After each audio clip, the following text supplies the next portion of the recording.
मानि लियो समान काम को समान दरमा मैनेजमेंट तमे मानि लियो समान काम को समान दरमा मैनेजमेंट तमे मानि लियो स्किल ग्रेजुएशन आमर दाबी मैनेजमेंट तमे मानि लियो स्किल ग्रेजुएशन आमर दाबी समान पालन तमे मानि लियो खाली पदवी पूर्ण कर मैनेजमेंट तमे मानि लियो खाली पदवी सारा ओडिशा रे ओम्फेड कर्मचारी कार्य बंद आंदोलन ब्रह्मपुर ओम्फेड डेरी रे कार्यरत कर्मचारी स्थायी नियुक्ति दाबी नहीं धारणा रे बसिछंती दाबी पूरण न हेले अनिर्दिष्ट काल पर्यंत आंदोलन जारी रखिबे ओम्फेड कर्मचारी दीर्घ 25 वर्ष हेलाणी कर्मचारी माने निजर कार्य और कौशल दक्षता रे ओम्फेड डेरी रे कार्यरत किंतु ए पर्यंत होइनि स्थायी नियुक्ति अणकुशली श्रमिकों परी मजूरी पाई असंतोष कर्मचारी सरकार घोषणा करिथिबा सर्वनिम्न मजूरी प्रदान करुनी ओम्फेड सारा ओडिशा रे प्राय 200 रु अधिक नियुक्ति ओम्फेड रे खाली अछि किंतु ताहा पूर्ण हेउनी श्रमिकों कार्य दक्षता अनुसार तांको स्थायी नियुक्ति रे शामिल करी खाली पदवी को पूर्ण करा गले किछि कर्मचारी उपकृत होई परिबे हमको अस्थायी भाबे समाधान देबा को पड़ुछि हम स्थायी नियुक्ति पे चाहूछु आ आज 25 वर्ष ला हमें कहि आसुछु मैनेजमेंट आम कथा किसी बुझुना शुणुना आमको भूतई भंडे चलती तेणु आम आज राजरास्ता को ओल्लैचु ऑल ओडिशा सब एकत्रित हो आम स्ट्राइक जोग देचु आमर स्थायी नियुक्ति स्केल ग्रेडेशन आ समान काम को समान दरमा आमको दि जाऊ आम प्राप्य आम अधिकार आमको दि जाऊ आम से दरकार मु सतीश कुमार मिश्र ओम्फेड रे अस्थायी कर्मचारी भाव कार्य करुँच वर्ष धरी आमर भाई मैंने 25 वर्ष धरी काम कर ठीक मजूरी एपर्यंत मिली ना कि ठीक किसी मिलना न्याय मिलूना आमर दाबी थिला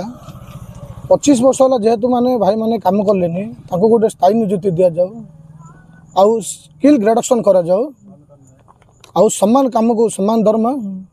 ता व्यतीत जो 271 पोस्ट खाली अच्छी वर्तमान पर्यंत से पोस्ट को फुलफिल करा जाउनी से फुलफिल बदले आम लेबर पिला सेतिकी दरमा रे काम करूछु जेति दरमा ने माने हाई दरमा रे स्टाफ माने काम करूछंदी से काम को आके आमे कम दरमा रे काम करूछु फिर भी हमको पोस्ट फुलफिल करा जाउनी कि किछि भी ग्रेजुएशन करा जाउनी कि किछि हमको सहायता करा जाउनी बहु वर्ष जणैथिलु आर वर्ष यही स्ट्राइक आम एमडी सार सहित जोगाजोग करूँ एमडी सार को जनइलु से आमको आश्वासन देते जे आमको 90 दिन टाइम दि जाऊ 90 दिन भितर आम जहाँ भी आपन को समाधान कर देबू धारणा रे बसु जे बहुत दिन हो गला मुझे आसिकी आज की 15 वर्ष बीतीगला 15 वर्ष रे आमे एइट्रो पूरा माने निज जीवन को बाजी लगे कि सार मानकर प्रत्येक कथा शुणी कि सबु बेले सब तांको गाइडलाइन करी आमे आमे हमरो काम करछु आउ करिया बाद 15 वर्ष हैला किंतु ए पर्यंत सब माने 2015 थरे आमे स्ट्राइक करथिलु से स्ट्राइक रे हमरो जयपुर डायरी पिला पाइले रेगुलर पोस्टिंग किंतु आमु दिया गला न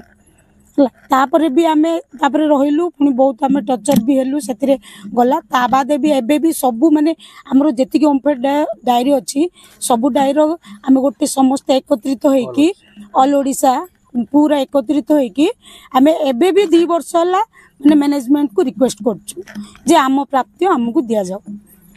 तथापि से माने हमको टाइम बाय टाइम मागिले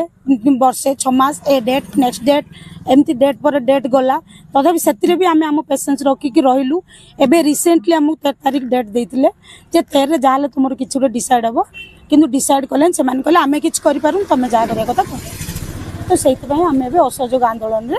एहीपरि अनेक थर कार्य बंद करी दाबी करी आसुछंती किंतु समय मागी